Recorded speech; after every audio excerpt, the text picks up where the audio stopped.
Live వస్తున్నా కానీ మీలో చాలామంది దేవుని మందిరానికి వచ్చి దేవుని వాక్యం వినాలనే ఆసక్తితో ఆయా ప్రాంతంలో వచ్చారు. మిమ్మల్ని అందరం బట్టి దేవునికి మహిమ కలుగును గాక.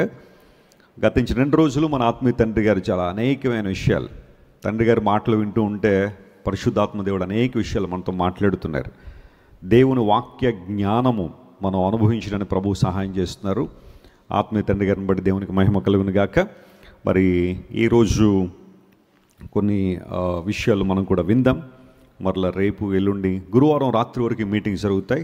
గుడ్ ఫ్రైడే యథావిధిగా మనం ఆల్మోస్ట్ 9:30 నుండి మధ్యాహ్నం 2:30, 3 వరకు దేవుని సన్నిధిలో ఉంటాం.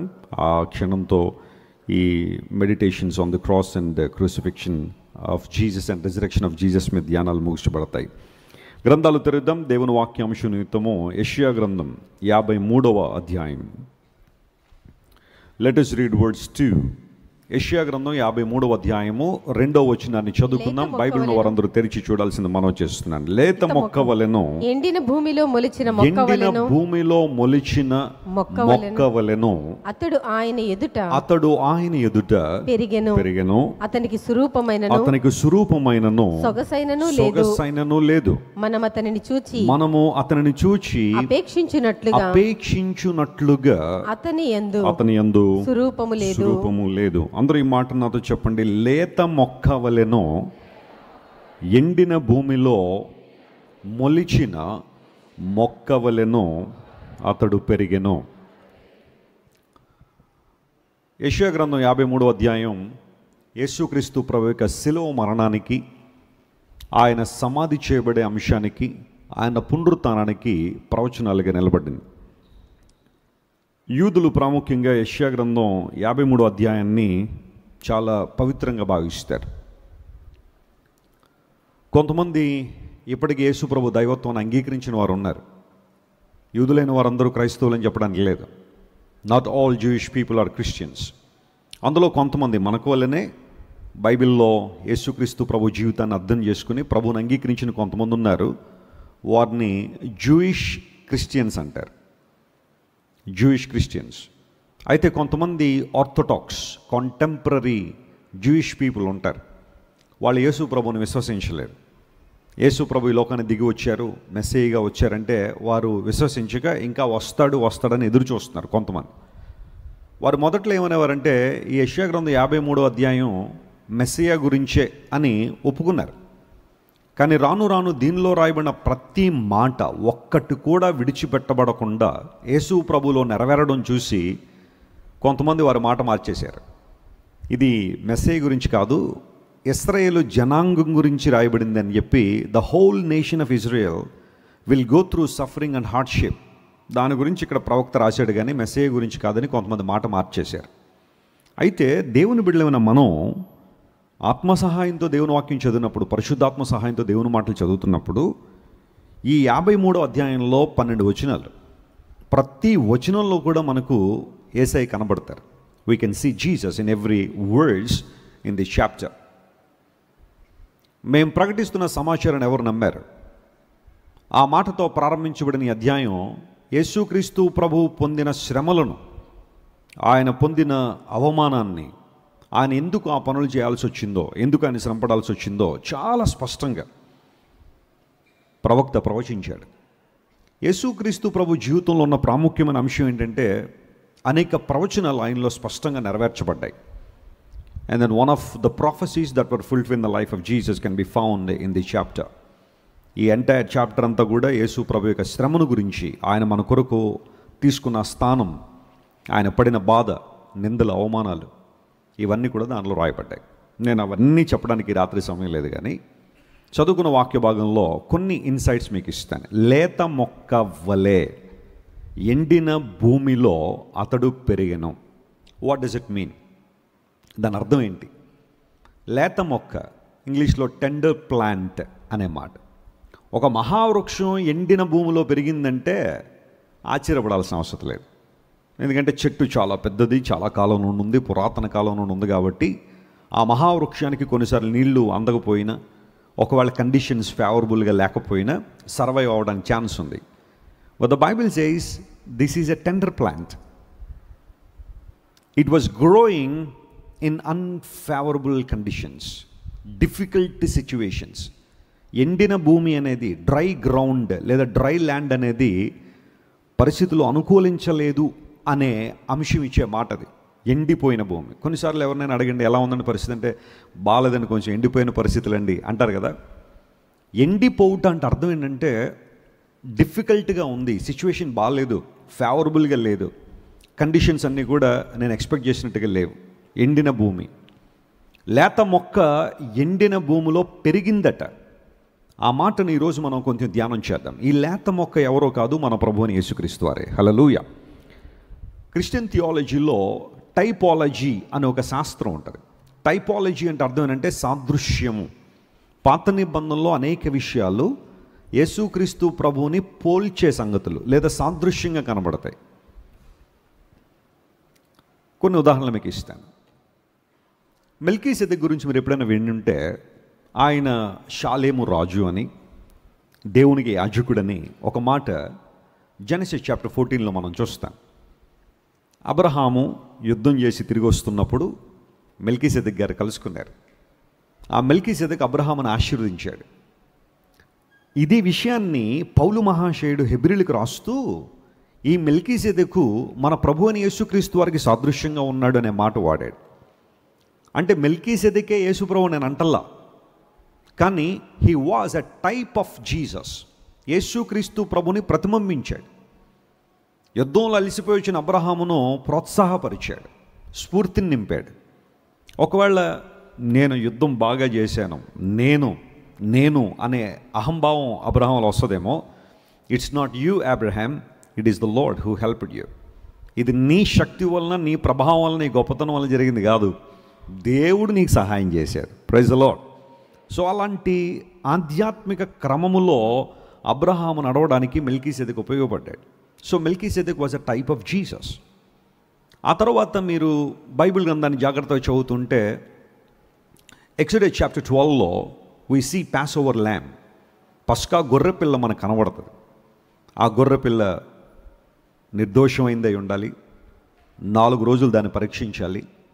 కుటుంబం అంతా చేరి ఆ గొర్రెపిల్లను వధించాలి. ఆ రక్తాన్ని తీసుకెళ్ళి డోర్ పోస్టులకు రాయాలి. ఏ గుమ్మానికైతే రక్తం పూయబడుతుందో మరణ దూత ఆ ఇంట్లో ప్రవేశించదు. అలా కాని పక్షంలో the angel of death could control them. వారిని ఇబ్బంది పెట్టే పరిస్థితులు ఉంటాయి. కానీ ఆ రక్తము నిలువరిస్తుంది, ఆ రక్తం వారిని కాపాడుతుంది. ఆ పస్కా గొర్రెపిల్ల వధించబడిన ఆ రోజు, ఆ రాత్రి ఇశ్రాయేలుకు విడుదల వచ్చింది. On the same night God delivered Israelites from Egypt. వారందరూ కూడా ఆ రాత్రే ఐగుప్తు నుండి బయలుదేరి వచ్చారు. ఇది ఎక్సోడస్ చాప్టర్ 12లో మనం చదువుతున్నప్పుడు పౌలు భక్తుడు కొరింథీయులకు రాస్తూ అంటాడు, మన కొరకు కూడా ఒక పస్కా పశువు ఉంది, మనకు కూడా ఒక పస్కా ఉంది, పస్కా గొర్రెపిల్ల. ఆయన ప్రభు అయిన యేసు క్రీస్తు ప్రభు మన పస్కా గొర్రెపిల్ల అని పౌలు గారు పోల్చి రాశాడు. అంటే గొర్రెపిల్ల యేసు ప్రభు అంటే కాదు, కానీ ఆ పస్కా గొర్రెపిల్లను చదువుతున్నప్పుడు అక్కడ జరిగిన సంఘటనలన్నీ కూడా యాస్టీజ్గా క్రీస్తు ప్రభులో నెరవేరడం మనం చూస్తున్నాం. దాన్ని టైపాలజీ అంటారు. నాన్నగారు ఒకసారి ఐ థింక్ ఈ సిలువ ధ్యానాల్లోనే మోషేలో క్రీస్తు ప్రభు యొక్క రూపాన్ని లేదా ఆయన చిత్రాన్ని ఎలా మనం చూడొచ్చో, వారిద్దరి మధ్య ఉన్న సిమిలారిటీస్ ఏంటో ఒక రాత్రి మాట్లాడారు. ఆ ప్రసంగాన్ని మీరు ఎంతమంది విన్నారో నాకే తెలియదు, కానీ చాలా అద్భుతమైన ప్రసంగం అది. అలా పాత నిబంధనలో ఉన్న ఒక్కొక్క క్యారెక్టర్లో కూడా ప్రభువును మనం చూస్తున్నాము, ఆయన గమనిస్తున్నాం. ఇక్కడ దేవుని వాక్యం ఏం సెలవిస్తుందంటే, యేసు ప్రభు వారి లోకానికి వచ్చినప్పుడు ఆయన లేత మొక్క వలె ఉంటాడు. He shall be called or he shall be lived as a tender plant. ఆ లేత మొక్క అనే మాట మనకు నేర్పించే మాట ఏంటంటే, Jesus will be compassionate and he is gracious God and he loves every one. ఆయన ప్రేమించడానికే వస్తున్నాడు, ఆయన క్షమించడానికే వస్తాడు. ఆయన మనసు చాలా నిర్మలంగా ఉంటుంది. ఆయన కృపా కనికరం గల దేవుడై ఉంటాడు, వాత్సల్యత కలిగిన ప్రభు అయి ఉంటాడు. ఆయన తన జీవితంలో తన దగ్గరకు వచ్చిన ప్రతి ఒక్కరిని క్షమించడానికి సిద్ధ మనసు కలిగి ఉంటాడు. ఆ టెండర్ అనే మాట, లేత అనే మాట మనకు నేర్పించే అనుభవం అదే. ఆయనలో ఉన్న కృప గురించి, ఆయనలో ఉన్న ప్రేమ గురించి, ఆయనలో ఉన్న వాత్సల్యత గురించి, తన దగ్గరకు వచ్చేవారిని ఆయన ప్రేమతో హక్కును చేర్చుకునే విధానం గురించి చాలా స్పష్టంగా బైబిల్ సెలవిచ్చింది.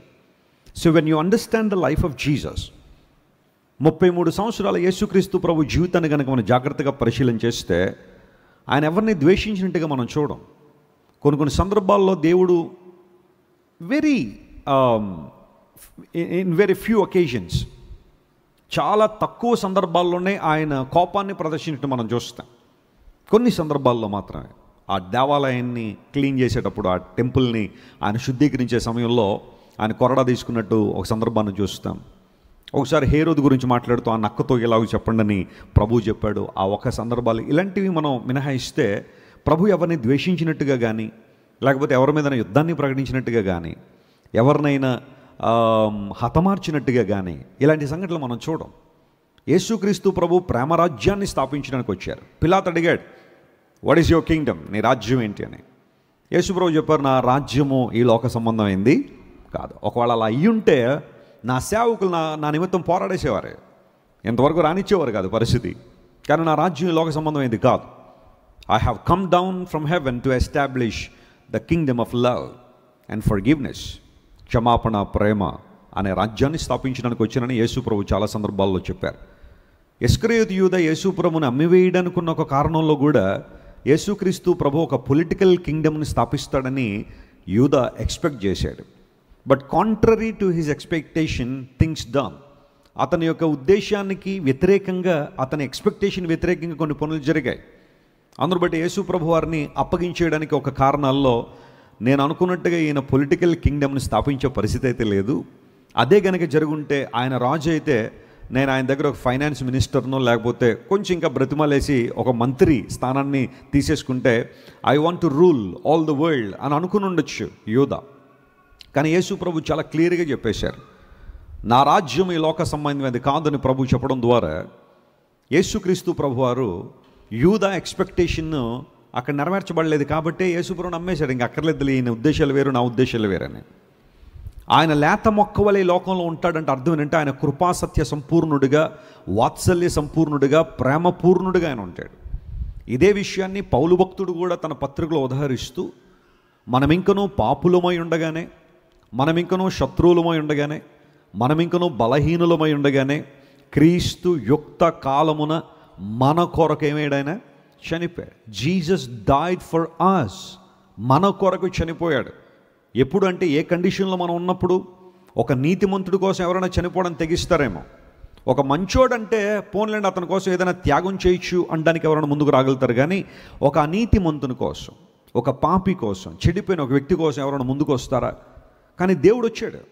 ఆయన యుక్త కాలమున సరైన సమయంలో మనందరి కోసం సిలువలో మరణించారు. మనందరం శత్రువులమై ఉన్నామట, బలహీనులమై ఉన్నామట, పాపులమై ఉండగానే క్రీస్తు యుక్త కాలం మన కోసం చనిపోయారు. ఆ 3 కార్యాలు లేదా ఆ సందర్భాన్ని పౌలు ఉదహరిస్తూ ఏమంటాడంటే, ఇందు మూలంగా దేవుడు మనల్ని ఎంతగా ప్రేమిస్తున్నాడనే విషయం మనకు అర్థమైంది. God demonstrated his love on the cross. పరిశుద్ధాత్మ ద్వారా దేవుడు తన ప్రేమను మన హృదయాల్లో ఏం చేశాడట? కృమ్మరించేశాడు.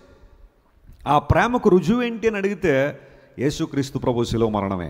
లేత మొక్క వలె ఆయన ఉంటాడు. టెండర్నెస్, లవ్, కంపాషన్ ఆయనలో ఉంది. ఆయన దగ్గరికి వచ్చిన ప్రతి ఒక్కరిని ప్రేమతో ఆయన చేర్చుకునే దేవుడని చాలా స్పష్టంగా బైబిల్ సెలవిస్తూ ఉంది. పాత నిబంధన గ్రంథంలో లేత మొక్కను గురించిన ఒక సందర్భాన్ని మీకు నేను తెలియజేస్తాను. ఇశ్రాయేలీయులు ఐగుప్తు నుండి బయటకు వచ్చిన తర్వాత వారు కనాను దేశం వైపుగా సాగిపోతున్న ఆ తరుణంలో వారు ఎర్ర సముద్రాన్ని దాటేసిన తర్వాత ఒక 3 రోజులు అరణ్యంలో ప్రయాణం చేశారు. And the Bible says they were in a lack of water. వారికి నీళ్లు లేవట. 3 రోజులు ప్రయాణంలో నీళ్లు లేకపోతే పరిస్థితి ఎలా ఉంటుంది? ఒకరోజు మనకు నీళ్లు దొరకలేదనుకోండి, మన పరిస్థితి ఎలా ఉంటుంది? చాలా ఇబ్బందికరంగా ఉంటుంది. పోనీ 2వ రోజు కూడా దొరకలేదంటే చాలా ఇబ్బంది అవుతుంది. 3 రోజులు అరణ్యంలో నడుస్తున్నారు, ప్రయాణం చేస్తున్నారు, నీళ్లు లేని పరిస్థితుల్లో ఒక చోటకు వచ్చేసరికి నీళ్లు కనబడ్డాయి. And they were so happy, they were so excited. చాలా సంతోషంగా, ఆనందంగా పరుగున వెళ్ళి ఆ నీటిని త్రాగాలనుకుని ఎవరో మీలాంటి వాళ్ళు తమ దోశలు పట్టుకుని ఆ దోశలలో నీళ్ళు తీసుకుని త్రాగగానే నీళ్ళైతే కనబడుతున్నాయి, కానీ ఆ నీళ్లలో ఏముంది? చేదు ఉంది. Water was there but it was full of bitterness. Water అంతా చేదుగా ఉన్నాయి, త్రాగలేకపోతున్నారు. చూడ్డానికి బాగానే ఉంది వాటర్, కానీ చేదుగా కనబడేసరికి ప్రజలందరూ సనడం ప్రారంభించారు.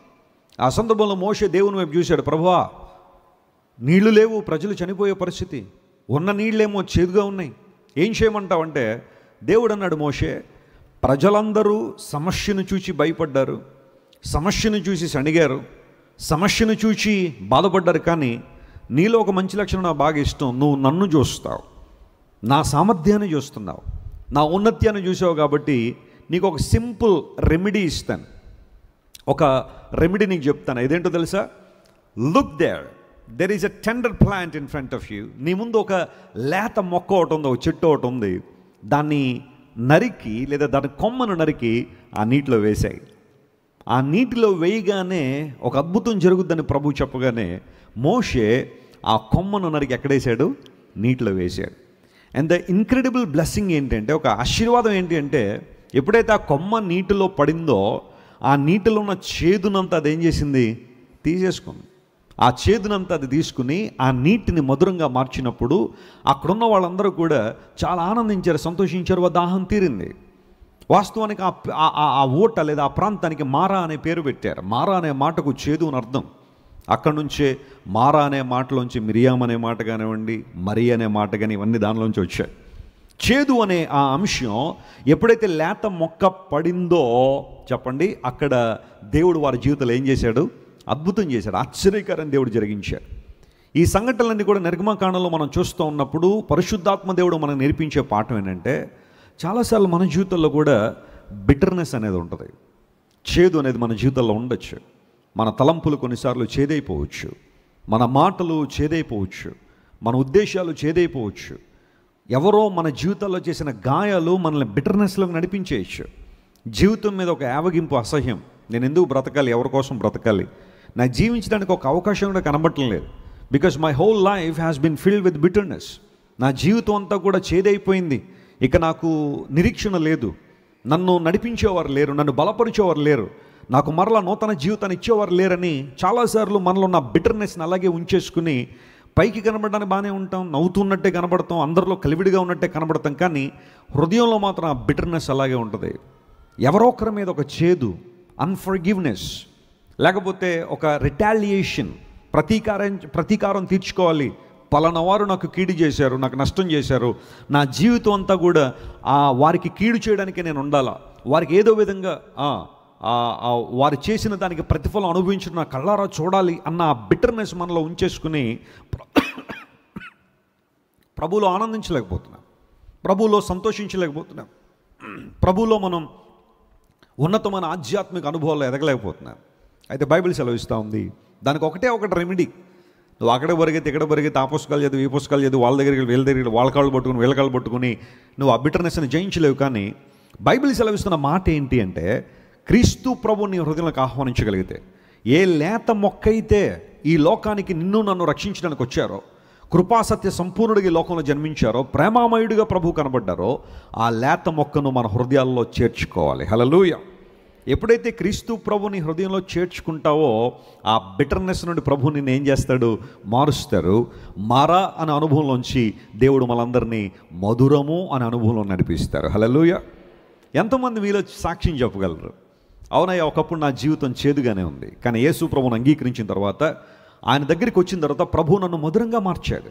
నా మాటలు మధురమయ్యాయి, నా ఆలోచనలు మధురమయ్యాయి, నా జీవితం మధురమైంది. ఒకప్పుడు నాకు నేనుగా ఈ లోకంలో సర్వైవ్ అవడమే కష్టం అనుకున్న నన్ను ఈ రోజున దేవుడు అనేక మందికి ఆశీర్వాదకరంగా దీవెనకరంగా మార్చాడు అని మీలో చాలామంది అద్భుతమైన సాక్ష్యం చెప్పగలరు.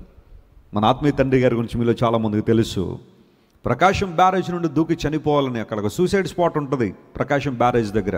చాలామంది అక్కడే సూసైడ్ చేసుకుంటూ ఉంటారు. జీవితంలో నెమ్మది లేక, సంతోషం లేక, ఆనందం లేక జీవితాన్ని ముగించుకోవాలని వెళ్ళిన ఆయన్ను ఒక కరపత్రిక ద్వారా దేవుడు దర్శించి, ప్రయాసపడి భారం మోసుకుంచిన సమస్త జనులను అద్దెకు రండి, నేను మీకు విశ్రాంతినిస్తానని ప్రభు చెప్పిన ఆ మాటకు లోబడి ఎప్పుడైతే తండ్రి గారు ప్రభు వైపు తిరిగారో, గతించిన 4 దశాబ్దాలకు పైగా నిరంతరాయంగా దేవుని సేవలో కొనసాగే కృపను దేవుడు ఇచ్చారంటే, మారాలాంటి జీవితాన్ని దేవుడు ఎలా మార్చాడు చెప్పండి?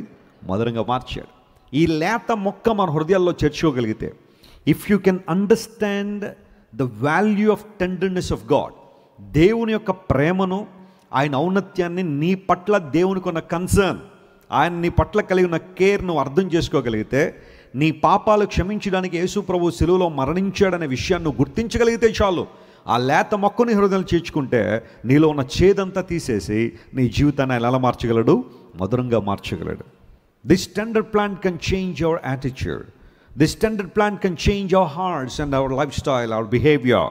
మన ఆలోచనను, మన యొక్క జీవిత శైలిని మార్చి అనేక మందికి దీవెనకరంగా ఈ లేత మొక్క మార్చగలదని బైబిల్ సెలవిచ్చింది. నేను ఇంకా ఎక్కువగా డీటెయిల్గా చాలా విషయాలు చెప్పుకోవచ్చు, కానీ ఈరోజు నేను ఎక్కువ ఫోకస్ చేయాలనుకున్న అంశం ఏంటంటే, ఈ లేత మొక్క ప్రేమగల దేవుడు ఎండిన భూమిలో పెరిగాడని బైబిల్లో రాయబడి.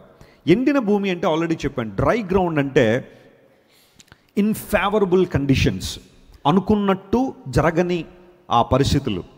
అంటే కొన్నిసార్లు మనకి అన్నీ బాగా జరిగితే, అందరూ మనల్ని అప్రూవ్ చేసేస్తే, అందరూ మనల్ని మెచ్చేసుకుంటే, అందరూ మనకు సహాయం చేసేస్తే, మనం అనుకున్నదంతా యాజ్ ఇట్ ఈస్గా డే బై డే స్కెడ్యూల్ ప్రకారం జరిగిపోతుంటే we should be very happy. ఇంక మన ఆనందానికి ఏముండదు చెప్పండి? అవధులు ఉండవు. ఆనందం చాలా కట్టలు దించుకుని ఉంటుంది. We will be very happy. కానీ ఎప్పుడే నుంచోండి జీవితంలో మనం అనుకున్నది జరగనప్పుడు మన ఒరిజినాలిటీ బయటకు వస్తుంది. అవునంటారా కాదంటారా? మనం అనుకున్నది జరగలేదనుకోండి, మనకు కావాలనుకున్న వాళ్ళు దొరకలేదనుకోండి, మనకు కావాలనుకున్న ఆశీర్వాదం ఏదో దేవుడు ఆలస్యం చేశాడు అనుకోండి, అప్పుడు కదా మన ఒరిజినాలిటీ బయటకు వచ్చేది, అప్పుడు కదా మన నిజ రూపం బయటకు వచ్చేది, మన ఆలోచన విధానం బయటకు వచ్చేది. కొంతమంది ప్రభు దగ్గర రాగానే చాలా క్విక్గా అన్నీ అయిపోవాలి. ఈరోజు యేసు దగ్గరికి వస్తే రేపటికి అన్నీ అయిపోవాలి అన్న ధోరణిలో చాలామంది ఉన్నారు. అలా కనుక అవ్వలేకపోతే చాలామంది దేవుని దూరం అయిపోయిన పరిస్థితులు కూడా ఉన్నాయి. నేను అప్పుడప్పుడు కొన్ని విషయాలు చెబుతూ ఉంటాను. ఉద్రేకపూర్వకంగా ప్రభువుని వెంబడించడం వేరు, ప్రభువుని ఉజ్జీవకరంగా వెంబడించడం వేరు. యేసు ప్రభు ఎప్పుడూ చెబుతూనే ఉన్నారు. ఇది నేను మరలా కొత్తగా చెప్పే విషయం కాదు. మీలో ఎవరైనా నన్ను వెంబడించాలి అనుకుంటే ప్రతి వాడు తన సిలువను ఎత్తుకుని ఏం చేయాలి? వెంబడించాలన్నాడు. సిలువను ఎత్తుకుని వెంబడించడం అంటే చిన్న విషయం కాదు. మెడలో సిలువ వేసుకున్నంత ఈజీ కాదు. కొంతమంది క్రిస్మస్ రాగానే ఓ బంగారు గొలుసు కొనుక్కొని దానికి ఒక సిలువ పెట్టించుకుంటారు. మెడలో సిలువ వేసుకున్నంత ఈజీ కాదు ప్రభు కోసం బ్రతకడం. లేదా కొంతమంది ఉంగరాల్లో సిలువ ఆకారం పెట్టుకుంటారు. ఈ రోజులు ఇంకో ట్రెండ్, మంగళసూత్రాల్లో కూడా ఏం పెట్టేలా? సిలువ పెట్టండి అంతే. మనకు ఆచారం ముఖ్యం, అది మాత్రం వదలం. కాకపోతే కొంచెం మనకు కావాల్సినట్టుగా కస్టమైజ్ చేసేద్దాం దాన్ని. దానిలో సిలువ పెట్టండి, ఇంకా ఆక్షేపణ ఉండదు. పాస్టర్ గారు కూడా ఇంకేమనరు అన్నట్టుగా మంగళసూత్రాల్లో సిలువలు పెట్టేసుకునేవాళ్ళు. ఇంటి మీద సిలువలు, కిటికీల్లో సిలువలు, ఎక్కడ పడితే అక్కడ పిక్చర్స్, ఇవన్నీ మనం పెడతాం. That's okay. Cross is the symbol of love. సిలువ యేసయ్య ప్రేమకు నిదర్శనమే. యేసయ్య ప్రేమను మనం జ్ఞాపకం చేసేదే. కానీ సిలువనెత్తుకుని వెంబడించడం అంటే మెడలో వేసుకుని సిలువ వేసుకుని తిరిగేంత ఈజీ కాదు. శ్రమలు రావచ్చు ప్రభువును అంగీకరిస్తున్నందుకు. సత్యం కోసం నిలబడినప్పుడు ఒక రకమైన వ్యతిరేకత రావచ్చు. అప్పటిదాకా నిన్ను అప్రూవ్ చేసిన వాళ్ళందరూ నీ మీద నిందలేయచ్చు, అవమానకరంగా మాట్లాడచ్చు. ప్రభు కోసం జీవిస్తున్నప్పుడు కొన్నిసార్లు వెనకలాగే పరిస్థితులు రావచ్చు. కానీ ఆ సందర్భంలో ప్రభువును సిలువనెత్తుకుని ముందుకు సాగిపోయే పరిస్థితులు ఉన్నాయా? నీ సిలువనెత్తుకుని నన్ను వెంబడించండి అని చెప్పిన యేసయ్య పోనీ ఆయన ఏమన్నా మాదిరించకుండా వెళ్ళిపోయాడా?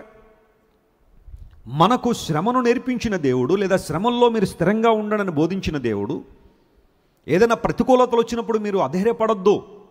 జీవితం అంటేనే యుద్ధం, జీవితం అంటేనే ప్రతికూలతలు వస్తాయి. అలాంటి సందర్భంలో మీరు ధైర్యంగా నిలబడండి అని చెప్పిన దేవుడు ఆ విషయంలో మనకు మాదిరి ఉంచాడా లేదా? ఖచ్చితంగా ఉంచాడు. ఇదే విషయం ఇక్కడ ప్రస్తావించబడింది. లేత మొక్క వల్ల ఆయన ఉన్నప్పటికీ ఎండిన భూమిలో ఆయన పెరిగాడు. ఆయన అభివృద్ధిని ఎవ్వరూ ఆపలేకపోయారు. హల్లెలూయా. ఆయన ఎండిన భూమిలో చచ్చిపోయాడని రాయబడలేదు అక్కడ. ఆయన పెరిగాడనే మాట మనం చూస్తాం. ఆయన ఉన్నతమైన అనుభవాల చేత నింపబడ్డాడని బైబిల్లో రాయబడింది. లేత మొక్క వలె ఎండిన భూమిలో అంటే పరిస్థితులన్నీ బాలేనప్పుడు, అనుకున్నది జరగనప్పుడు, అన్ఎక్స్పెక్టెడ్ సిచ్యువేషన్స్ ఇవన్నీ వచ్చినప్పుడు కూడా క్రీస్తు ప్రభువారు ఆయన పెరిగాడు. నేను కొన్ని ఉదాహరణలు మీకు ఇస్తాను, జాగ్రత్తగా గమనించండి. యేసు ప్రభు పుట్టినప్పుడు పరిస్థితులు బాగున్నాయా? చెప్పండి. యేసయ్య పుట్టినప్పుడు పరిస్థితులు బాగున్నాయా? బాలా. దివారాత్రములు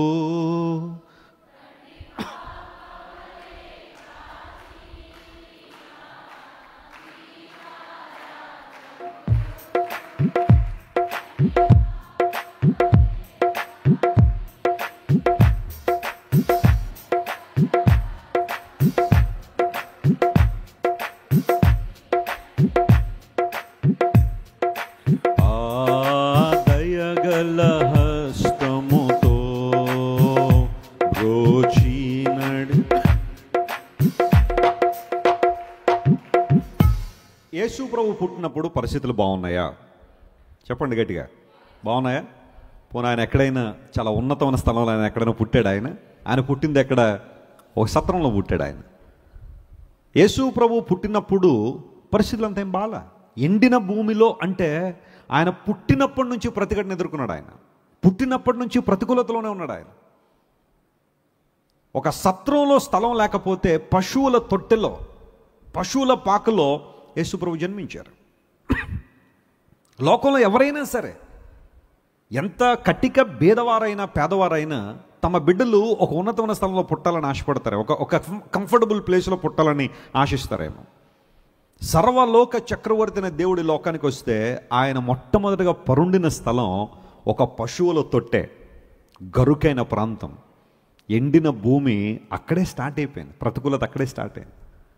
ఆ తర్వాత యేసు ప్రభు పుట్టగానే అక్కడున్న పిల్లలందరినీ సంహరించమని హేరోదు ఎప్పుడైతే చెప్పాడో, Joseph and Mary and Jesus had to flee to a place called Egypt.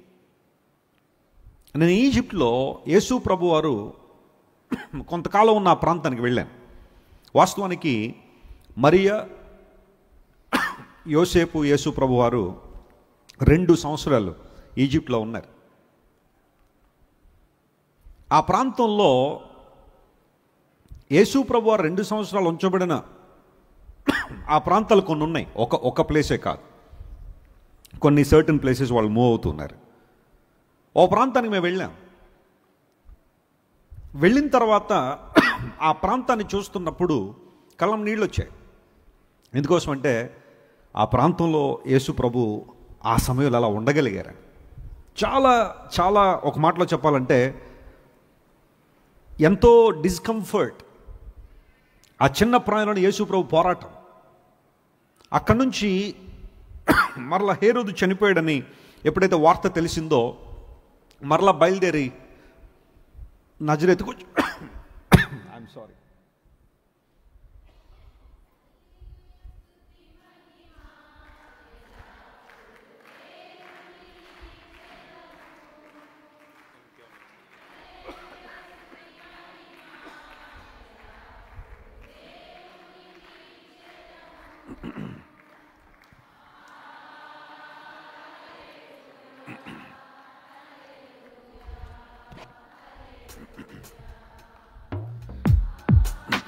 హేరోదు ఎప్పుడైతే చనిపోయాడని తెలిసిందో మరలా దేవుని దూత ద్వారా బోధించబడి they had to come back to Nazareth. నజరేతులో యేసు ప్రభు పెరిగారు. ఆ ప్రాంతంలో ఆయన పెరిగిన తర్వాత తన 31 యేసు ప్రభు బాప్తిసం తీసుకుని పరిచర్యలోకి వచ్చారు.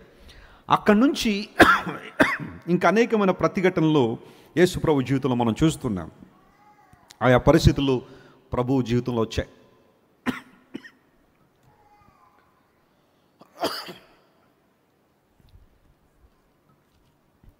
అయితే బైబిల్ సెలవిస్తూ ఉంది, యేసు ప్రభు పరిచర్య ప్రారంభించగానే ఆయన శోధన ఎదుర్కొన్నారా లేదా? బాప్తిసం పొందగానే భయంకరమైన శోధన యేసు ప్రభు ఎదుర్కోవాల్సి వచ్చింది. అపవాది చేత శోధించబడ్డారు. 40 రోజులు ఆయన ఏమి తినలా, ఏమి త్రాగల, కటిక ఉపవాసంలో ఆయన ఉన్నప్పుడు అపవాది చేత శోధించబడ్డం. ఇవన్నీ చూస్తూ ఉంటే ఎండిన భూమిలో యేసు ప్రభు పెరిగారని. ఎండిన భూమిలో యేసు ప్రభు ఆయన తన సమస్యను, తన జీవితాన్ని ఆయన ముందుకు నడిపించిన ఎన్నో సమస్యలు ఆయన భరించారు.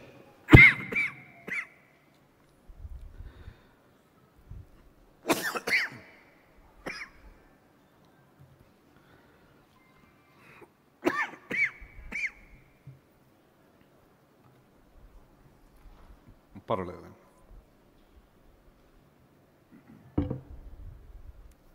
I'm sorry.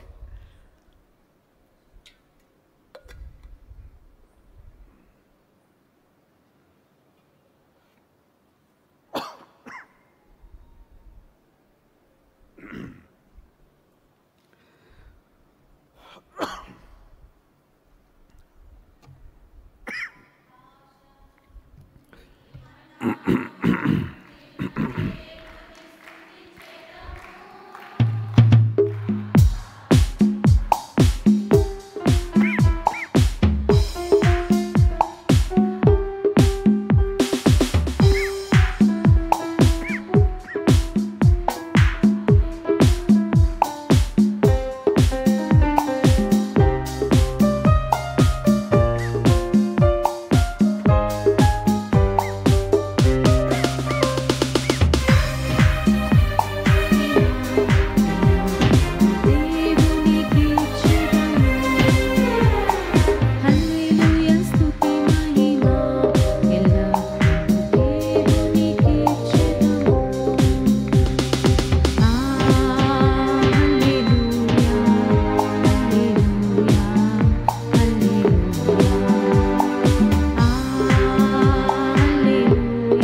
ప్రభు వారు బాప్తిసం తీసుకున్న తర్వాత ఆయన 40 రోజులు ఉపవాసం ఉన్న తర్వాత ఆయన పరిచర్య ప్రారంభించే సమయంలో అడుగడుగున ఆయన జీవితంలో ఆయన సవాళ్లను ఎదుర్కొన్నారు, ఇబ్బందికర పరిస్థితులను ఆయన ఎదుర్కొన్నారు, ఎన్నో ప్రతికూల వాతావరణాన్ని ఎదుర్కొన్నారు.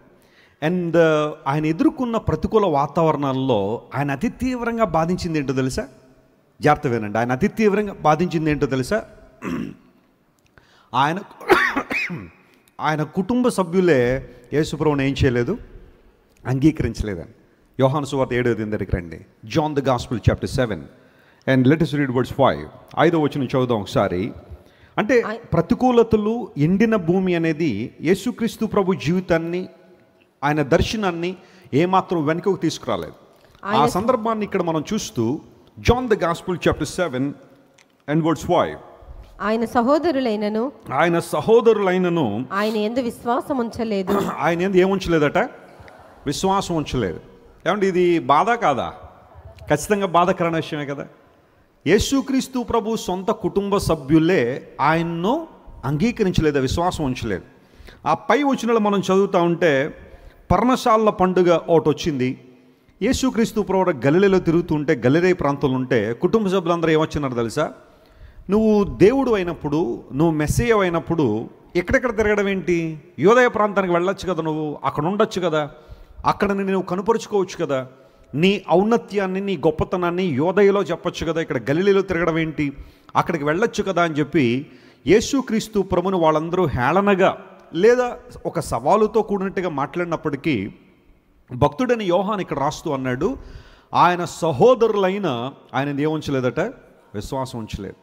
ఇది చాలా బాధాకరమైన విషయం. ఎండిన భూమి అంటే కొన్నిసార్లు ఫ్యామిలీ మెంబర్స్ మనకు సపోర్టివ్గా ఉన్నారనుకోండి, మనం ఏదైనా చేయడానికి ఇష్టపడతాం.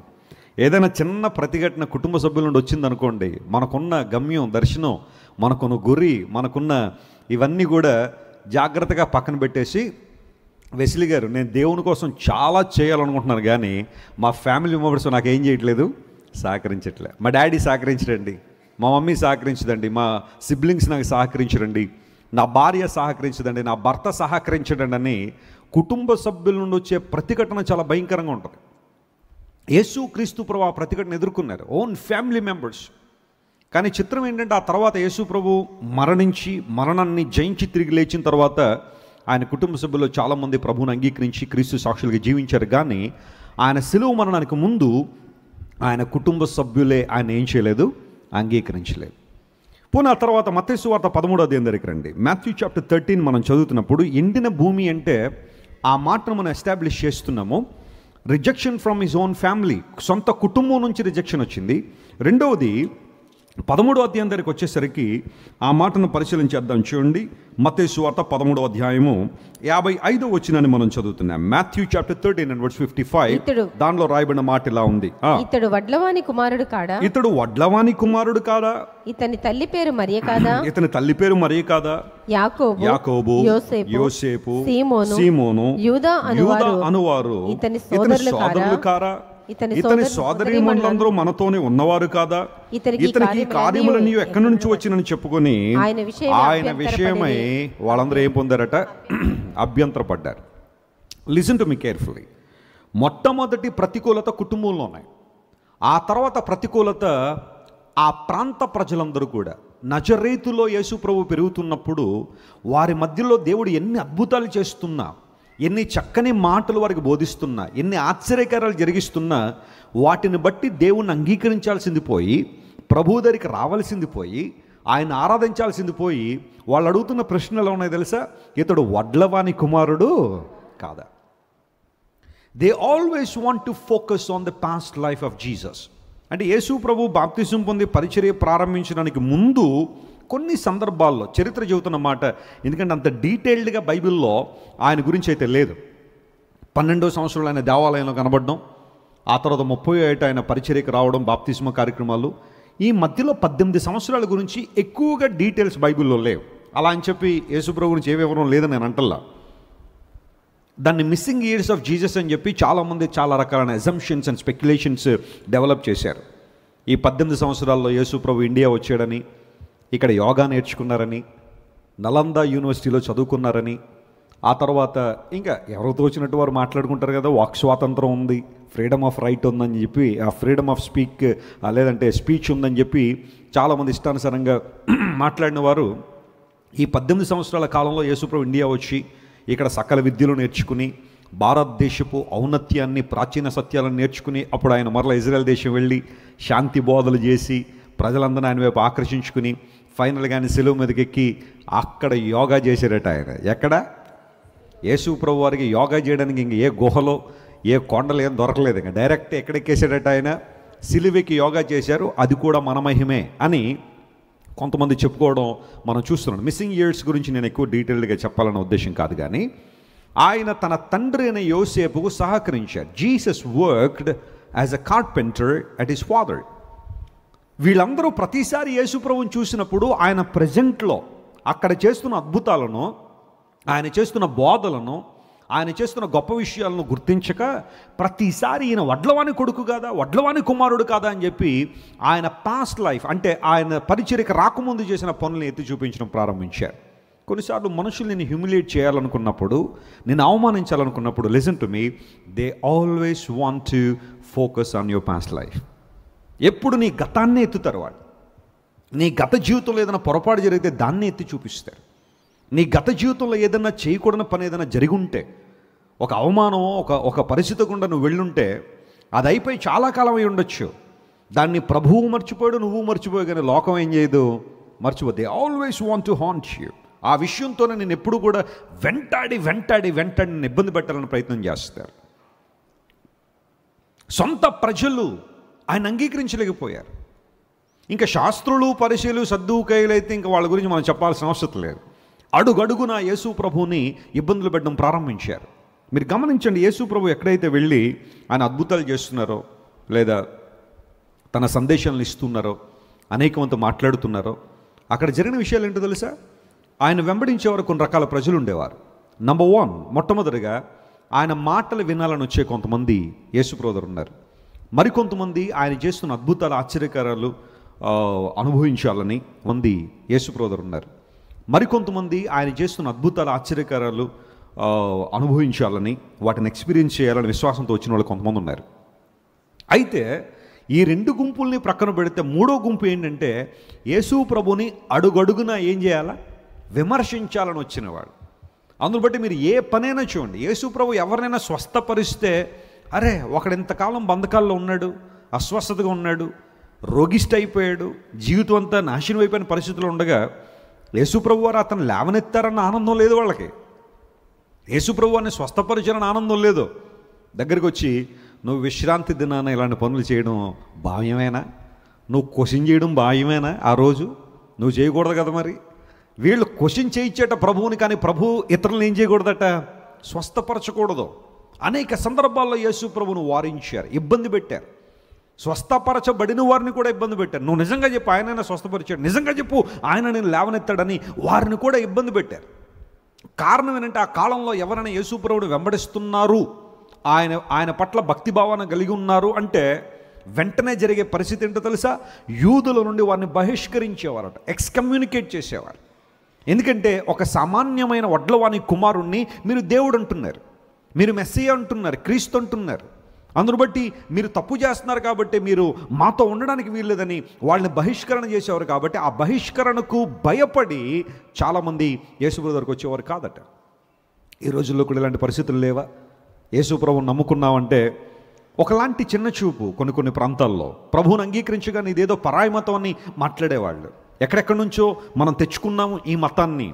కొంతమంది ఇంకా వల్గర్గా మాట్లాడుతూ, ఇష్టానుసారం మాట్లాడుతూ ఎడారి మతం అని చెప్పి రకరకాలుగా మాట్లాడే వాళ్ళు చాలామంది ఉంటారు. అయితే యేసుక్రీస్తు ప్రభువు ఆయన దైవత్వాన్ని గుర్తించిన అనేక మంది ఆయన వెంబడించిన మనం చూస్తూ ఉంటే శాస్త్రులు పరిశీలందరూ కూడా ఆయనకి ఇబ్బందికరమైన పరిస్థితులు ఉన్నాయి. ఇవన్నీ ప్రక్కన పెట్టాడు. కుటుంబంలో వ్యతిరేకత, అక్కడున్న ప్రాంత ప్రజలు ఆయన ఔన్నత్యాన్ని గుర్తించలేకపోయారు. ఇక శాస్త్రులు పరిచయాలు అంటారు, వాళ్ళు ఎప్పుడు విమర్శించేవారు. Let's come to the disciples. యేసు ప్రభు శిష్యుల దగ్గరకు వద్దాం. శిష్యుల్ని ప్రభువారు ఎన్నుకోవడంలో వారిలో ఎవరైనా గొప్పతనాన్ని చూశాడా? బాబు పేతురు, నీ పేరు వెనకాల ఇన్ని డిగ్రీలు ఉన్నాయి కాబట్టి నువ్వు నా శిష్యుడిగా వచ్చాయి అని పిలిచాడా యేసయ్య? ఒకవేళ మనం ఎవరైనా ఒక టీం బిల్డప్ చేసుకోవాలంటే, లేదా ఒక ప్రధానమంత్రి, ఒక రాష్ట్రపతి, లేకపోతే ఒక అమెరికన్ ప్రెసిడెంట్ తన చుట్టూ ఉన్న ఒక టీంని బిల్డ్ చేసుకోవాలంటే ఎలాంటి వారిని కోరుకుంటారు? ఎలాంటి వారు కావాలనుకుంటారు? ఐపీఎల్ మ్యాచ్లు జరుగుతున్నాయి. దానికి ముందు ఐపీఎల్ ఆక్షన్ జరిగింది. పెద్ద పెద్ద కంపెనీస్ అన్నీ కూడా, ఆ ఫ్రాంచైజెస్ అందరూ కూడా అక్కడికి వచ్చి చాలామంది ప్లేయర్స్ మీకులా కూర్చుంటే, మాకు ఆ ప్లేయర్ కావాలి 10 కోట్లు ఇస్తాం, మాకు ఈ ప్లేయర్ కావాలి 20 కోట్లు ఇస్తామని చెప్పి ఎన్నుకున్నారు కదా. క్రికెట్ అంటే తెలియనోడిని ఎవరైనా అక్కడ కూర్చోబెట్టి ఎన్నుకోండి అంటే ఎన్నుకుంటారండి వాళ్ళు? వీడికి బౌలింగ్ వేయడం రాదు, బ్యాటింగ్ వేయడం రాదు, ఫీల్డింగ్ వేయడం రాదు, చూడడం మాత్రం వచ్చంటే ఎవరైనా ఇస్తారా డబ్బులు? ఖచ్చితంగా ఎవరు? They wanted to choose the best. మంచి బ్యాట్స్మెన్, మంచి బౌలర్, మంచి ఆల్రౌండర్స్ ఎవరైనా ఉంటే, అలాంటి వాళ్ళు ఎవరైనా ఉంటే కావాలని కోరుకున్నారే కానీ ఆట రానోడిని ఎవరైనా తీసుకోవాలా. కానీ imagine the selection of Jesus. ఆయన 12 మంది శిష్యులను ఏర్పాటు చేసుకున్నారంటే అందులో ఏ ఒక్కరు కూడా లోకరీతిలో ఉన్నతమైన వాళ్ళు కాదు, లోకరీతిలో గొప్పవారేం కాదు. But God head chosen them to carry his message to the world through them. వారి ద్వారా దేవుడు చేయాలనుకున్నాడు. కానీ అడుగడుగున శిష్యులు కూడా ఆ సందర్భాల్లో యేసుప్రభువుని ఇబ్బంది పెట్టడం ప్రారంభించారు. గెత్సెమనే తోటలో మీరు నాతో కలిసి ప్రార్థన చేయండి, మీరు శోధనలో పడకుండా మెలకువకుండా ప్రార్థన చేయండి అంటే చేశారా ప్రార్థన? వాళ్ళు చేయలే. యేసుక్రీస్తు ప్రభువారు ఒక సందర్భంలో ఫిలిప్పు దాని కైసరియకు వచ్చారు. వచ్చిన తర్వాత శిష్యులు వైపు తిరిగి అన్నారు, నేను ఎవరినైనా మనుషులు అనుకుంటున్నారు అని అడిగారు. ప్రజలు ఏం చెప్పుకుంటున్నారు నా గురించి? వెంటనే వాళ్ళు అన్నారు, ప్రభువా కొంతమంది ఏమో నిన్ను ఇర్మియా అంటున్నారండి, ఎందుకంటే నువ్వు చాలా భారం కలిగిన ప్రవక్తగా కనబడుతున్నావు. కొంతమంది నిన్ను ఏలియా అంటున్నారు, ఎందుకంటే రోషం కలిగిన ప్రవక్తగా నువ్వు కనబడుతున్నావు. కొంతమంది నిన్ను బాప్తిస్మిచ్చి యోహాన్ అనుకుంటున్నారు, ఎందుకంటే ఆయన చనిపోయాడు కాబట్టి బహుశా అతని అభిషేకం నీలోనికి వచ్చిందేమో, అందరూ బట్టి బాప్తిస్మిచ్చి యోహాన్ లాంటి రోషం నీలో ఉంది కాబట్టి కొంతమంది they are thinking that you are John the Baptist. కొంతమంది వేరే ప్రవక్త ఎవరైనా అనుకుంటున్నారని రకరకాల ఉద్దేశాలన్నీ ప్రభు దగ్గర తీసుకొచ్చారు. ఆ తర్వాత ఎప్పుడైతే ఆ సంఘటన జరిగిందో యేసుప్రభు వారు అన్నారు, వాళ్ళందరి గురించి అలా పెట్టండి, మీరేంటో చెప్పండి అన్నాడు. మీరేమనుకున్నారో చెప్పండి అని. పేతురు ఏమన్నాడు చెప్పండి అప్పుడు? ప్రభువా నీవు సజీవుడు అయిన దేవుని కుమారుడు అయిన క్రీస్తు అన్నాడు. 3 ప్రాముఖ్యమైన విషయాలు. You are the living son of God, the Christ. You are the Christ. నువ్వు క్రీస్తువు, నువ్వు సజీవుడువు, దేవుని కుమారుడు అనే మాట చెప్పగానే యేసుప్రభు పేతురుని చూసి, రక్త మాంసాలు దీన్ని నీకు బయలుపరచలేదు కానీ ఎవరు బయలుపరిచారు? తండ్రి నీకు బయలుపరిచారు. ఈ బండ మీద నా సంఘాన్ని కడతాను. I would like to build my church upon this rock on the confession that you already made. నువ్వు చెప్పిన ఆ కన్ఫెషన్ మీద నేను సంఘాన్ని కడతాను. ఈ సంఘం యొక్క గొప్పతనం ఏంటో తెలుసా? పాతాళ లోక ద్వారములు దాని ఎదుట నిలవన్నారు. The doors of Hades shall not prevail against the church. సంఘము ఎదుట పాతాళలోక ద్వారాలు నిలవన్నారు. ఆ అథారిటీని నేను ఇస్తున్నాను సంఘానికి. వారు కలిసిగట్టుగా నిలబడితే, నా కోసం నిలబడితే గొప్ప కార్యాలు వారి ద్వారా జరిగిస్తానని ప్రభువు చెప్పారు. ఆ సంఘటన అక్కడ అయిపోయింది. ఇప్పుడు ఈ సంఘటన అయిపోయిన తర్వాత యేసుప్రభు మాట్లాడుతున్నారు, మనుష్య కుమారుడు పాపుల చేతికి అప్పగించబడుతున్నాడు, వారు ఆయన్ని హింసించి సిలువ వేస్తారు, ఆయన 3వ రోజున తిరిగి లేస్తారు. అది కదా యేసుప్రభు మొదటి నుండి చెబుతున్న అంశం అదే, ఆయన ఈ లోకానికి వచ్చిన ఉద్దేశం అది కదా. So he predicted about his death and crucifixion. ఆయన మరణాన్ని గురించి ఎప్పుడైతే మాట్లాడారో, ఇప్పుడు పేతురు ఏమన్నాడు తెలుసా? బహుశా నేను అనుకుంటాను అంతకుముందే కదా యేసుప్రభు పేతురుని పిలిచి, శబాష్ పేతురు చాలా బాగా చెప్పామన్నాడు కదా. ఇప్పుడు పేతురు కొంచెం కాన్ఫిడెంట్గా ప్రభు దగ్గరికి వచ్చి ఆయన చేయి పట్టుకున్నాడంట. యేసుప్రభు చెయ్యి ఏం చేశాడు? కొంతమంది ఉంటారు, కొంతమందిని గదవాయించేవాళ్ళు ఉంటారు, ఆగు నువ్వు అలా మాట్లాడడానికి వీల్లేదు అంటారు కదా. అలాగే పేతురు యేసుప్రభు చేయి పట్టేసుకుని ఏమన్నాడు తెలుసా? లిసన్ టు మీ, అది నీకు దూరమగునుగాక. అది నీకు దూరమగునుగాక అంటే యేసుప్రభు ఏమన్నారు? సాతానా వెనుకకు పొమ్ము. అంతకుముందు తండ్రి నీకు బయలుపరిచాడు ఈ విషయాన్ని నేను చెప్పిన యేసయ్య ఇప్పుడు పేతుర్ని పిలుస్తున్న లేదా అతన్ని సంబోధించిన విధానం ఏంటో తెలుసా? సాతానా వెనుకకు పొమ్ము అన్నాడు. Satan get the behind. ఇప్పుడు నువ్వు మాట్లాడుతున్న మాట తండ్రి ఆధీనంలో లేవు. సాతాను పలికిస్తున్నాడు ఈ మాట, సిలువ మరణం నాకు దూరం అయితే నీకు రక్షణ ఎక్కడొస్తుంది పేతురు? సిలువ మరణం నాకు దూరం అయితే సర్వలోకానికి రక్షణ ఎక్కడ? విడుదల ఎక్కడ? మనిషికి పాప క్షమాపణ ఎక్కడ? అది నీకు దూరం అవునుగాక అంటే ఆలోచించండి. ప్రతిఘటన, ప్రతికూలత సొంత శిష్యుల నుండి వస్తుంది, వెనకకు లాగడానికి ప్రయత్నం చేస్తున్నాడు. ఎండిన భూమి అంటే అదే. ఆయన పుట్టినప్పుడు శ్రమ, ఆయన పెరిగినప్పుడు శ్రమ, పరిచర్యలోకి వచ్చినప్పుడు శ్రమ, కుటుంబంలోంచి వ్యతిరేకత, సొంత ప్రజలను వ్యతిరేకత. అందును బట్టే ప్రవక్త తన సొంత దేశంలో గనుడు కాడు అని ప్రభువు చెప్పడానికి కారణం అదే. ఆ తర్వాత శాస్త్రుల నుండి, పరిసయ్యుల నుండి, సద్దూకయ్యుల నుండి, ప్రధాన యాజకుల నుండి, ఆ టెంపుల్ ప్రీస్టుల దగ్గర నుండి శ్రమ, ఆఖరికి శిష్యులు కూడా కొన్ని సందర్భాల్లో యేసు ప్రభువుని ప్రతికూలతలో ఉంచారు. ఎండిన భూమి అంటే అదే. ఆ భూమిలో కూడా యేసయ్య పెరిగాడంటే అర్థం ఏంటో తెలుసా? ఆయన చెయ్యాలనుకున్న పనిని మానలేదు. చప్పట్లు కొట్టి దేవుని మహిమపరచండి. హల్లెలూయా. What an inspiration! ఇది ఎంత స్ఫూర్తిదే. వ్యతిరేకతలు వచ్చినాయని, అభ్యంతరాలు వచ్చినాయని యేసు ప్రభు తన దర్శనాన్ని ప్రక్కన పెట్టలేదు, ఆయన ఉద్దేశాలు ప్రక్కన పెట్టలేదు. ఆయన ఎందుకు ఈ లోకానికి వచ్చారో, ఏం చేయాలని ఈ లోకానికి వచ్చారో ఆ ఉద్దేశాన్ని ప్రభు నెరవేర్చాడు. లేత మొక్కవలే ఎండిన భూమిలో ఆయన పెరిగాడు అంటే ఆయన దర్శనాన్ని మర్చిపోలేదు. ప్రియ దేవుని బిడ్డ, ఈరోజు నీ జీవితంలో ప్రతికూలతలు వస్తున్నాయని కృంగిపోతున్నావా? నువ్వు దేవుని కోసం ఏదైనా చేద్దాం అనుకుంటే ప్రతికూలత వస్తుందా? ఆయన కోసం నిలబడదామంటే ప్రతికూలత వస్తుందా? ప్రభు కొరకు వాడబడదాం అనుకున్నప్పుడు ప్రతికూలతలు వస్తున్నాయా? నీ సొంత కుటుంబం, బంధువులు, కులం, మతం, ప్రాంతం, జాతి, వర్గం ఇలాంటి వాళ్ళందరూ వెనుకకు వచ్చి నిన్ను ఇబ్బంది పెట్టాలని ప్రయత్నం చేస్తున్నారా? ఇది నీ వల్ల కాదు, ఇది నీ జరగదు, ఇది నీకు దూరం అగును గాక అని చాలామంది వెనకలాగా ప్రయత్నం చేస్తూ ఉంటే యేసు ప్రభు మనకు నేర్పించే పాఠం ఏంటో తెలుసా? ఎండిన భూమే, కానీ దానిలో కూడా ఫలించగలిగే అనుభవం, పెరగగలిగే అనుభవాన్ని మనం కలిగి ఉంటే అంతకన్నా ఆధిక్యత మరొకటి లేదు. ప్రభువు కొరకు గొప్ప కార్యాలు జరిగించిన వారందరూ కూడా, నేను చెప్తున్నాను, చాలామంది మిషనరీల గురించి ఆ సందర్భాల్లో చెబుతుంటాను. నాకు మిషనరీల జీవితాలు అంటే చాలా ఇష్టం. రోజుకు ఒక్కళ్ళ గురించి అయినా చదువుతూ ఉంటాను, వారి నుండి స్ఫూర్తి పొందాలని ఆలోచన. నేను సేవలోకి వచ్చిన తొలి దినాల్లో మిషనరీల పుస్తకాలు ఎన్ని ఉండే నా దగ్గర. ఆ పుస్తకాలు అలా చదువుతూనే ఉండేవాడిని. దేవుడు వారిని ఎలా వాడుకున్నాడు, వారి సేవ జీవితాల్లో అంత ప్రభావవంతంగా దేవుని కోసం వారు ఎలా వాడబడగలిగారు, శ్రమల్లో, కష్టాల్లో ప్రభు కోసం ఎలా నిలబడగలిగారు, ఎవ్వరూ ప్రోత్సాహం లేనప్పుడు తమను తాము ఎలా ప్రోత్సహించుకున్నారు దేవుని శక్తితో అని అవన్నీ చదువుతుండేవాడిని. మీరు ఏ మిషనరీని తీసుకోండి, శ్రమలు, కష్టాలు లేకుండా వారు ఏనాడు దేవుని చేతిలో బలంగా వాడబడలేదు. ఇబ్బందులు లేకుండా ఏ ఒక్కరు దేవుని చేతిలో బలంగా వాడబడలేదు. దేవుని చిత్తానుసారంగా వారు ముందుకు సాగిపోయారు. కాబట్టి ఈరోజు అనేక మంది దీవెనకరంగా ఉన్నారు, అనేక మందికి ఆశీర్వాదకరంగా వారు నిలబడ్డారు. రొమేనియా అనే దేశంలో రిచర్డ్ ఉరుంబ్రాండ్ అనే దేవుని సేవకుడు అనే భార్య సబీనా 14 సంవత్సరాలు జైల్లో పెట్టేశారు వాళ్ళని, కేవలం సువార్త కోసమే. ఆ సువార్త పరిచర్య చేస్తున్నారని, కమ్యూనిస్ట్ గవర్నమెంట్కి వ్యతిరేకంగా మాట్లాడారని వాళ్ళని తీసుకెళ్ళి జైల్లో పెట్టేశారు. అనేక సందర్భాల్లో ఆయన షూట్ చేసేవారట. అంటే ప్రధాన వ్యవాల దగ్గర కాదు, వేరే ప్లేసెస్లో ఆయన షూట్ చేసి ఆ బుల్లెట్లు మళ్ళీ బయటికి తీసేవారు. ఆ గాయాలు అలా ఉంచేసేవారు. ఆ గాయాలు అతను బాధిస్తూ ఉంటే, చూడండి, చిన్న గాయం అయితే మనం చాలా ఇబ్బంది పడిపోతుంటాం. కొంచెం ఇలా చర్మం తొక్క రాగ్గానే 3 ఆదివారాలు సెలవు మనకి కదా, చాలా కష్టం వచ్చేసిందండి వెస్లీ గారు. కాలు ఏమన్నా కొంచెం గీసుకోగానే మంచానికి ఇంక నేను దేవుని కార్యాలు ఏమీ చేయలేను అన్నట్టుగా వెనకకు పడేవాళ్ళు కొంతమంది ఉంటారు. కానీ 14 సంవత్సరాలు విపరీతమైన శ్రమ, బాధ అనుభవించిన రిచర్డ్ ఉరుంబ్రాండ్ కమ్యూనిస్టు కంచు గోడలు బద్దలైపోయినాయి రష్యా దేశంలో. దేవుడు చేసిన గొప్ప కార్యం, బయటకు వచ్చారు. వచ్చిన తర్వాత ఎవరు అడిగారు మీలాంటి వాళ్ళు, what did you learn in that confinement?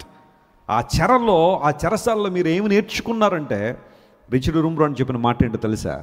ఆయన ఆ మాటను పలికినప్పుడు ప్రపంచం ఆశ్చర్యపోయింది.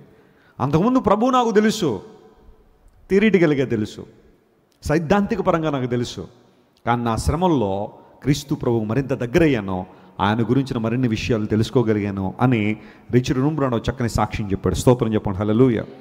ఎండిన భూమిలో పెరగడం అంటే అదే. చుట్టూ ప్రతికూలతలే, సేవ చేయడానికి ఒక అనుకూలత లేదు, కానీ దేవుని కోసం నిలబడ్డాడు. రొమేనియాలో గొప్ప సేవ చేశాడు ఆయన. అలా చెప్పుకుంటూ పోతుండే ప్రపంచవ్యాప్తంగా అనేక మంది సేవకులు, దైవజనులు దేవుని చేత అభిషేకించబడి ప్రభు కోసం నిలబడిన వాళ్ళు ఉన్నారు. నీకు వచ్చే చిన్న కష్టం, చిన్న ఇబ్బంది, ఇంకా నాకు తప్ప ఇంకెవరికి లేదన్నట్టుగా ఫీల్ అయిపోయి దేవుని దూరం అయిపోతున్నా, ఇంక నా వల్ల కాదండి వెసిలి గారు అంటున్నావా, ఈ నిందల అవమానాలు భరించలేనండి, ఈ కష్టాన్ని సహించలేకపోతున్నానండి, ఈ ఇబ్బందులు భరించలేకపోతున్నానండి, ఈ ప్రతిఘటన సహించలేకపోతున్నాను, నన్ను ఎవరు ప్రోత్సహించట్లేదండి, ఎవరు నన్ను ఎంకరేజ్ చేయట్లేదండి, ఎవరు నన్ను అభినందించట్లేదండి, ఎవరు నన్ను పొగడం లేదండి, ఎవరు నాకు అవకాశాలు ఇవ్వడం లేదండి అని రకరకాల ఆలోచనలు ఉంటాయి. యేసయ్య మనకు నేర్పించే పాఠం ఏంటో తెలుసా? లేత మొక్క ఒకవేళ గంభీరమైన చెట్టు ఒక ఎండిన నెలలో, ఎండిన భూమిలో పెరిగిందంటే తర్వాత సంగతి, కానీ లేత మొక్క ఎండిన భూమిలో, ప్రతికూలతల మధ్యలో, ప్రతిఘటనల మధ్యలో, నిందల మధ్యలో, అవమానాల మధ్యలో, అభ్యంతరాల మధ్యలో యేసు ప్రభు తను చేయాలనుకున్న పనిని చేశాడు. I'm just leaving you tonight with this inspiration. Whatever you want to do for God, just do it.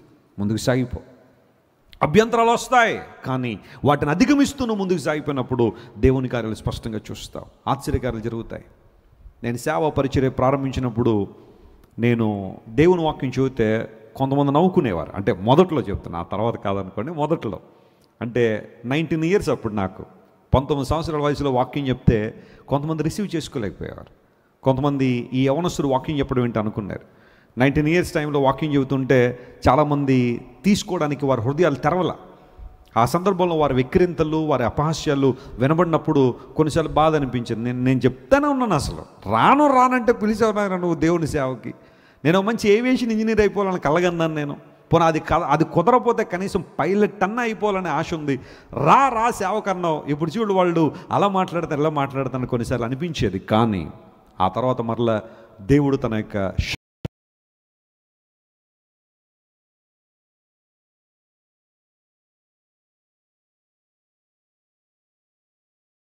శక్తిని ఇస్తున్నప్పుడు అనేక మందికి దేవుని సువార్త ప్రకటించగలిగే అవకాశం దేవుడు నాకు ఇచ్చాడు. నేను సేవలోనికి వస్తున్న ఆ రోజు లేదా ఆ తరుణంలో ఒకసారి నేను ప్రార్థన చేసుకుని పడుకున్నప్పుడు ఒక విషయాన్ని నేను చూస్తున్నాను. మా తండ్రి గారు నేను తండ్రి గారు ఒక గ్రామానికి వెళ్తున్నాం. I can see that road. వెళ్తుంటే మా నాన్నగారు నన్ను జాన్ బాబు అని పిలుస్తారు. జాన్ బాబు, మనం ఒక ప్రాంతాన్ని బాగు చేయడానికి వెళ్ళాలి రా అన్నారు.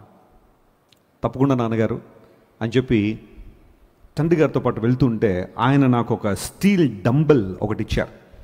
యూజువల్గా ఎవరైనా ఎక్సర్సైజ్ చేసి అలవాటు ఉంటే స్టీల్ డంబెల్స్ ఉంటాయి కదా, చాలా హెవీ వెయిట్ ఉంటుంది అండ్ వెరీ ప్రెషియస్ మెటీరియల్. ఆ స్టీల్ డంబెల్ నాకు ఇచ్చి ఇది నీ దగ్గర ఉంచు అన్నారు. సో ఆ డంబెల్ పట్టుకుని మా తండ్రి గారితో పాటు వెళ్తున్న కొంత దూరానికి మా నాన్నగారు అలా నడిచి ముందుకు వెళ్తుంటే నేను వెనకాల ఉండగానే నా ప్రక్కన 2 ఆజానుబాహులు కండలు తిరిగి ఉన్నారు. వాళ్ళ దగ్గర రాళ్లతో చేసిన డంబెల్స్ ఉన్నాయి. అంటే వెయిట్ లిఫ్టింగ్ చేసే ఆ పరిస్థితి రాళ్లతో చేసి ఉన్నాయి. వాళ్ళు అన్నారు, మీ నాన్నగారు అలాగే అంటారు కానీ నువ్వు వెనక్కి వెళ్ళిపో, నువ్వు చేయలేవులే, నీ వల్ల కాదులే అని వారు నన్ను డిస్కరేజ్ చేస్తున్నారు. నేను వారి దగ్గరున్న ఆ యొక్క వెయిట్ లిఫ్టింగ్ అవి చూస్తూ ఉంటే అవి రాళ్లతో చేయబడ్డాయి. సైజుకి అయితే పెద్దగానే ఉన్నాయి, ఆకారానికి పెద్దగానే ఉన్నాయి, కానీ అవి నా చేతిలో డంబెల్ పోలిస్తే ఇది చాలా విలువ కలిగింది అని నేను గుర్తించాను.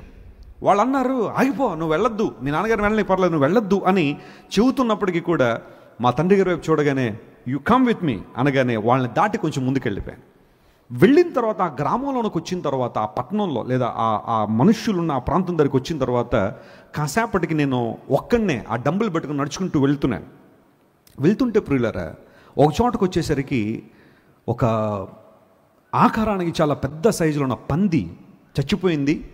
దాని దగ్గర ఒక ఆయన స్టూల్ వేసుకుని నిలబడ్డాడు. అంటే యూ కెన్ ఇమాజిన్ ఎంత పెద్ద సైజు ఉందో. స్టూల్ వేసుకుని నిలబడిన ఆయన వాటిని ముక్కలు ముక్కలు కోస్తున్నాడు. ఆ పందిని ముక్కలు కోసి విసురుతున్నాడు లోకంలోకి. ఆ ప్రజల మధ్యకి విసురుతుంటే చిన్న పిల్లలు మొదలుకొని యవనస్తులు, వృద్ధులు, పెద్దలందరూ కూడా ఆ పచ్చి మాంసం కోసం ఎగబడుతున్నారు. ఆ దృశ్యాన్ని చూడగానే చాలా షాక్ అయ్యాను, చాలా ఇబ్బంది అనిపించింది. What's happening here? ఇక్కడ జరుగుతున్న విషయం ఏంటి? ఈ నిషిద్ధమైన జంతువు, అపవిత్రమైన జంతువు మాంసాన్ని తినడానికి ప్రజలు ఎంతగా ఎగబడుతున్నారా అని వాళ్ళని చూస్తూ ఉండగా కాసేపటికి వాడు నన్ను చూసి వికృతంగా నవ్వడం ప్రారంభించాడు. నేను చూసా, నువ్వు చూసావు నేను ఎలా చేస్తున్నానో అన్నట్టుగా నా వైపు చూసి నవ్వుతూ ఉంటే ఆ ప్రాంతంలో నేను కొంచెం ముందుకు వెళ్ళిపోయాను. అక్కడ ఉండలా. కొంచెం ముందుకు వెళ్ళేసరికి అక్కడ నలుగురు యవనస్తులు నా కోసం ఎప్పటి నుంచి కనబడుతున్నారు నాకు తెలియదు. నలుగురు యవనస్తులు అక్కడ ఉన్నారు. వారి చేతిలో ఒక బఠానీల పొట్లం ఒకటి ఉంది.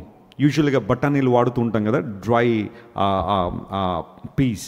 ఆ బఠానీలు వాళ్ళ చేతిలో ఉండి నేను వెళ్ళగానే అవి నా ముందేసి, అన్న వీటిని మా కోసం పంచిపెట్టగలవా? Can you distribute them to us? ఆ బఠానీలు మా కోసం పంచిపెట్టగలవా అని అనగానే వెంటనే మెలకు వచ్చింది. మా అమ్మమ్మ గారికి కళలను వివరించగలిగే వరం ఉన్నట్టుగా నేను గుర్తించాను. అప్పుడు గబగబా వెళ్ళి మా అమ్మమ్మ గారికి చెప్పాను, అమ్మమ్మ ఇలా వచ్చింది పరిస్థితి, ఏంటంటావు అని అడిగితే ఆమె చాలా డీటెయిల్గా చెప్పిన మాటలు అన్నీ చెప్పడానికి సమయం లేదు కానీ కొన్ని మాటలు చెబుతాను. నెంబర్ 1, నీ తండ్రి నిన్ను దేశాన్ని బాగు చేయమని పిలిచారు. So you have that responsibility, remember that. రెండవది, అతి తీవ్రమైన ప్రతిఘటన పెద్దోళ్ళ దగ్గర నుండి వస్తుంది నీకు. వాళ్ళు నేను వెనకకు లాగడానికి ప్రయత్నం చేస్తారు. Never listen to them. వారిని ఎప్పుడు నువ్వు పట్టించుకోవద్దు. నీకివ్వబడిన పరిచర్య చాలా విలువైన పరిచర్య. అది చూడ్డానికి చిన్నగానే ఉండొచ్చేమో కానీ it's very valuable in the sight of God. అందును బట్టి ఎవ్వరి మాటకు నువ్వు వెనక్కి వెళ్ళిపోవాల్సిన అవసరంలా, కీప్ మూవింగ్. రెండవ మాట. మూడవది, అపవిత్రమైన కార్యాలు చేయడానికి అపవాదం అనేక మందిని ప్రేరేపిస్తున్న ఈ తరుణంలో there are some people they wait for you. వారు నీ కోసం ఎదురు చూస్తారు, నీవు చెప్పే మాటల కోసం ఎదురు చూస్తారు. వాళ్ళు చూడ్డానికి లేదా చిన్నగా కనిపించేమో లేదా కొంతమంది కనిపించేమో కానీ they wait for your words that is coming from the throne of grace. Preach the word. బఠానీలు దేవుని వాక్యానికి సాదృశ్యం, జీవాహారానికి సాదృశ్యం. ఆ జీవాహారం అనేక మంది పంచిపెట్టు. That should be your vision, that should be your destination. ఆ రోజు నుండి ఈ రోజు వరకు కూడా దేవుడు నాకు ఇచ్చిన బాధ్యత, ఎక్కడ నిలబడినా నా దేవుని వాక్యాన్ని గణపరుస్తాను, నేను నా యేసయ్యని మహిమపరుస్తాను. You listen my message. ఏ మెసేజ్ అయినా నా మెసేజ్ వినండి. నా యేసయ్య గురించి నేను వర్ణించకుండా, ఆయన ఔన్నత్యాన్ని చెప్పకుండా, ఆయన మహిమని చెప్పకుండా, ఆయన దైవత్వం గురించి మాట్లాడకుండా ఏ ప్రసంగాన్ని ముగించను నేను. కారణం ఏంటో తెలుసా? I know the value of the word of God. దేవుని వాక్యం యొక్క గొప్పతనం.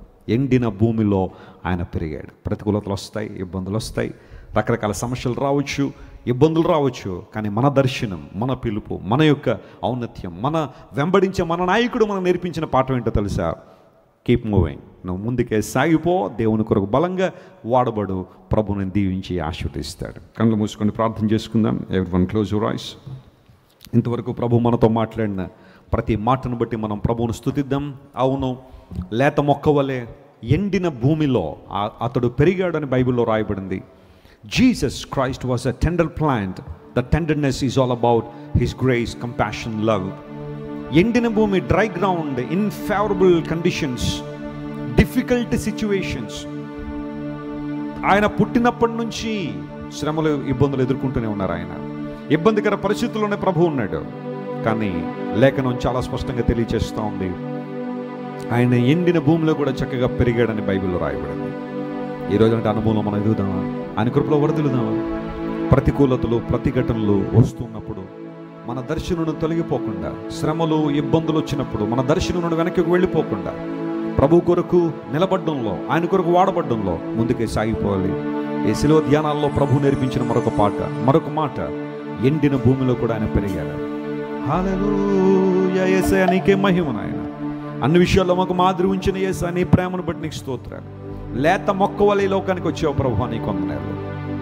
ఆనాడు నీటిలో వేయబడిన లేత మొక్క ఆ నీటిలో ఉన్న చేదంతటిని పీల్చుకుని మనుషులకు మధురమైన నీటిని విడిచిపెట్టింది. యేసయ్య మన పాపాన్ని, మన శాపాన్ని, మన నిందలను, మన అవమానాలను భరించి మధురమైన అనుభవాల చేత మనల్ని నింపాలని ఆయన లోకానికి వచ్చారు. ఆయన ప్రేమ ఎంతో ఉన్నతమైంది. అందరూ దేవుని వైపు మనం చూద్దాం. ఆయన ప్రేమ చాలా చాలా గొప్పది. ఈ మైనర్ ఈ మైనర్ అందరూ ప్రభు వైపు చూద్దాం. నా శ్రమలు సహించి నా ఆశ్రయమైనావు, నా వ్యధలు భరించి నన్నాదుకున్నావు, నా శ్రమలు సహించి నా ఆశ్రయమైనావు, నా వ్యధలు సహించి నన్నాదుకున్నావు,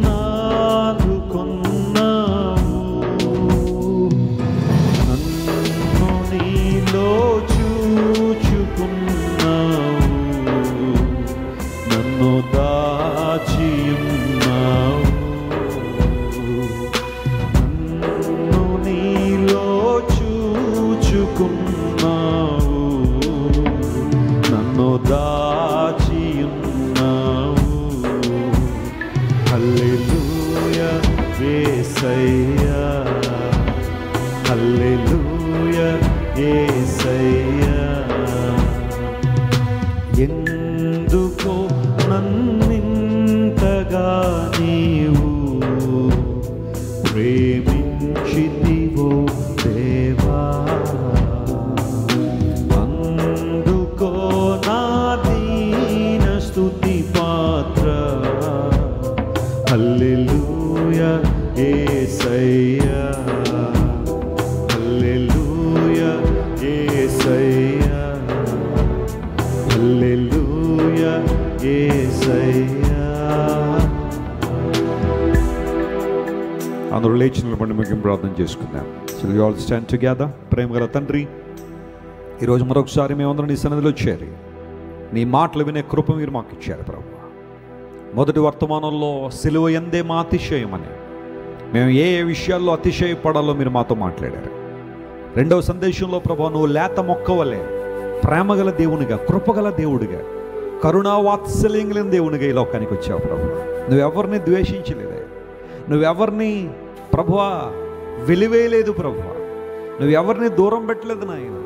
ప్రతి ఒక్కరిని ప్రేమించే వారి ఆత్మ రక్షణ కొరకు నీ ప్రాణం ఇవ్వడానికి సిద్ధపడ్డావు. ఎన్ని అభ్యంతరాలు వచ్చినా, ఎన్ని ప్రతికూలు వచ్చినా, చిన్ననాటి నుండి నువ్వు పుట్టిన దగ్గర నుండి ఎన్నో ప్రయత్నాలు నేను ఇబ్బంది పెట్టడానికి నాయన చేసినప్పటికీ వాటన్నిటిలో కూడా నిలదొక్కుని మా కొరకు శిలువలో మరణించి 3వ రోజున మరణాన్ని జయించి తిరిగి లేచావు. కార్యాన్ని ఆరంభించిన వాడవు ప్రభువా, చక్కగా పూర్తి చేసిన దేవుడు కనుక నీకు స్తోత్రాలయ్యా. కుటుంబ సభ్యుల నుంచి, చుట్టుపక్కల ప్రజల నుండి, మత నాయకుల నుండి, ప్రధాన యాజకుల నుండి ప్రభువా, కొన్ని సందర్భాల్లో నీ సొంత శిష్యుల నుండే అభ్యంతరాలు వచ్చినా, ప్రతికూలతలు వచ్చినా, నువ్వు చేయాలనుకున్న పనిని నువ్వు నెరవేర్చావు ప్రభువా. నీ గురిని నువ్వు చేరుకున్నావు ప్రభువా. నీ ముందున్న పందెపు రంగాన్ని ఆయన నువ్వు పూర్తి చేసావు ప్రభువా. నీకు ఈరోజు మీరు మాతో మాట్లాడిన ప్రతి మాటను బట్టి నీకు స్తోత్రాలు. కొన్నిసార్లు నీకోసం మేము ఏదైనా చేయాలనుకున్నప్పుడు, నీకోసం నిలబడాలనుకున్నప్పుడు ప్రభువా, అయా నీ సేవలో వాడబడాలన్నప్పుడు ఎన్నో ప్రతికూలతలు రావచ్చు, అభ్యంతరాలు రావచ్చు. కానీ మా విశ్వాసానికి కర్త, దాన్ని కొనసాగించు నీ వైపు మేము చూస్తూ మేము ముందుకు సాగిపోవాలనే శ్రేష్టమైన సందేశాన్ని మా ముందుకు ఉంచారు. అందును బట్టి నీకు స్తోత్రాలయ్యా. ఈ రాత్రి వాక్యాన్ని విన్న ప్రతి ఒక్కరిని బలపరిచిన, ఆన్లైన్లో కొన్ని వేల కుటుంబాలు నీ వాక్యాన్ని వినుండగా వాడిని కూడా దీవించిన. మళ్ళీ రేపు రాత్రి మేమందరూ నీ సన్నిధిలో కలిసి నీ వాక్యాలు విని మా ఆధ్యాత్మ జీవితాలు బలపరుచుకునే పర్యంతం నీ కృప, కాపుదల, సమృద్ధి, సమాధానము మా అందరి మీద కృమ్మరించిన మనం మహింపరచుకోమని మాతో ఉన్నందుకు, మాలో ఉన్నందుకు నీకు స్తోత్రాలు చెల్లిస్తాడు. యేసు క్రీస్తు వారి దివ్య సముఖంలో ఈ మా మనవులు సమర్పించి వేడుకొనిచున్నాము తండ్రి. గట్టిగా చెప్పండి ఆమేన్. మన తండ్రి అయిన దేవుని యొక్క ప్రేమ, ప్రభు అని యేసు క్రీస్తు వారి యొక్క కృప, పరిశుద్ధాత్మ దేవుని యొక్క అన్యోన్య సహవాసము, ఆశీర్వాదము, ఆదరణ ఈ రాత్రి దేవుని వాక్యాన్ని విన్న దేవుని ప్రజలందరికీ సదాకాలము తోడయండి, గొప్ప కార్యాలు జరిగించును గాక. ఆమేన్. ఒకసారి మీ ప్రకారం షేక్ హ్యాండ్ ఇవ్వండి. రేపు తప్పకుండా కలుద్దామని చెప్పండి.